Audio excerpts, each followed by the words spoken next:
Such rich and wonderful readings this morning, that Exodus text about the people whining and complaining, and this wonderful one about the two brothers.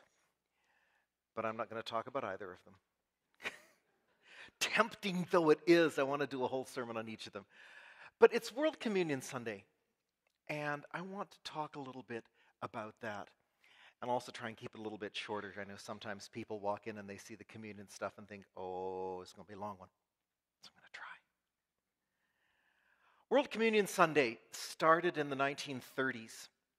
It began at the suggestion of a man by the name of Jesse Bader, who was a leader in the Disciples of Christ denomination. And it's interesting, because in the Disciples of Christ denomination, they have communion every Sunday.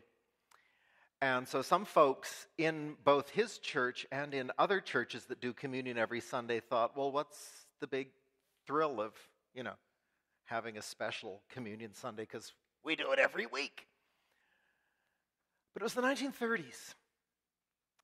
Bader was aware of a couple of things going on in the 1930s. One of them was the Depression and the fact that there were an incredible number of people who were in absolute abject poverty who hadn't been that way a short time before, and suddenly found themselves with next to nothing. Bader was also very aware of the fact that the world was in some turmoil. He had been in Europe, and he was very aware of the fact that there were huge right-wing movements sweeping Europe, not just in Germany and Italy, but in many other places. And he was rightly scared for the world.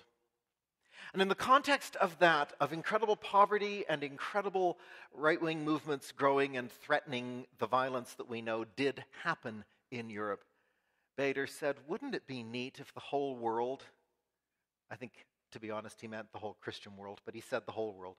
Wouldn't it be neat if the whole world, one Sunday a year, sat down symbolically at one dinner table? And that as we shared communion in our churches, scattered as they are around the world, we would remember that we are one. That Christianity really is a common thing, and what we hold in common is bigger and stronger than anything that divides us. There's something incredibly powerful about that. There's something incredibly powerful on this World Communion Sunday of thinking, somewhere around an eighth of the people on the planet, around 1/8, that's a lot of people. 1/8 of the entire worldly population may very well have celebrated this sacrament this morning. In different languages, in different cultures, in different places, in different styles, with all sorts of different rules and practices. And yet somehow, symbolically, it is as if we're sitting down at one table. It's awfully hard to sit at the dinner table with someone and then get up and fight with them. When we sit at the dinner table with someone, we tend to get to know them a little more, and that was part of Bader's thing. Perhaps we would get to know each other at this table a little more. So I want us to keep that thought in the back of our minds on this World Communion Sunday. And I want to share a couple short stories about communion.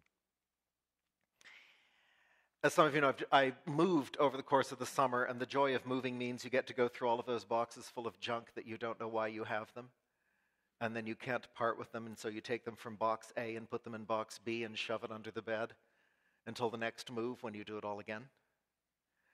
And so I was going through a junk drawer box the other day with all sorts of completely useless, idiotic junk in it, but stuff that I couldn't part with. And one of them was this little metal tag about 1 inch square. And it's a tag that bugs me, but I can't get rid of it. It is a communion token. It's about 160 years old. It's from a Methodist church in England.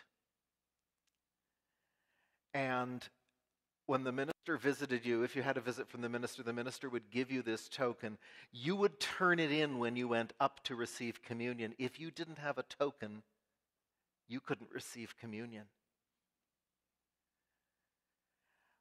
What I like about hanging on to this thing is how much it bothers me. How much it bothers me that somehow we took the meal that Jesus shared with his closest friends, and we turned it into something with rules so strict that we would say to somebody, sorry, you don't have a ticket. You can't celebrate this sacrament. And looking at that, I thought, boy, am I glad to be part of a church where we don't do that. It seems like such a trivial little thing, and yet so important. That when we celebrate communion here at this table in this church, everyone is welcome. No one has to come, but please know everyone can come. Whether you're part of this church or another church, whether you just walked in the door, whether you have no idea what we're doing, this is a place for Christ to invite you and to welcome you. So instead of tossing it in the garbage, I hung on to the little token to remind me that I don't like it. Second story has to do with a church in Montreal. I went to school in Montreal, and while I was there was at the time that many of the English-speaking people were fleeing the province of Quebec when the Parti Québécois had come to power the first time. And it was taking an incredible toll on a lot of the English-speaking churches. Thus, a lot of the United Churches in Montreal were really struggling. The church that I ended up serving had just over 2/3 of its membership moved to Toronto in 1 year. Take away 2/3 of the congregation here, and suddenly we'd be a very small group. And that happened in many of the churches in Montreal. One church, great big huge downtown church that had had a lot of people and had had a lot of money, suddenly found themselves basically with neither. And at the same time, their furnace blew. And they needed to replace it. And someone made the most appalling suggestion. They knew that the church had some very expensive, very valuable communion ware. We're not just talking a few chalices and a few plates. No, not at this church. They had 1,000 little sterling silver chalices. Everybody in receiving communion would get a piece of bread in this little tiny chalice engraved with, amongst other things, the name of the church on every one and grapes engraved on it. They were incredible little things. Someone had them appraised and discovered that they were worth almost $500,000, which was an awful lot of money. Still a lot of money. This is 40 years ago. This was an awful lot of money. And they said, why don't we sell these? We all have a new furnace and we can put some money in the bank and invest it. And everyone was absolutely horrified. It's 2017. The church is closed. I don't know whatever happened to their communion ware.